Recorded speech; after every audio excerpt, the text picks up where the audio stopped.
for one, lured ako ay seryosong nagko-consider sa possibility, kaya naghahanda sa posibilidad na iyon.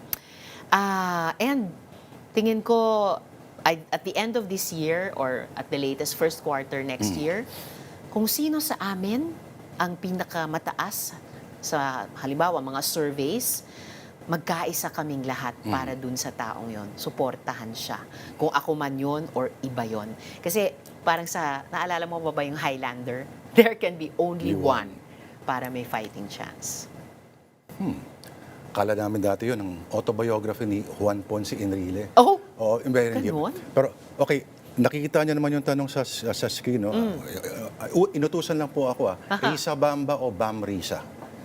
Wala pa ang oposisyon sa ganyang pag-uusap ng mga tandems. Kasi sa ngayon, lahat ay, I won't speak for everyone, I'll just speak for myself.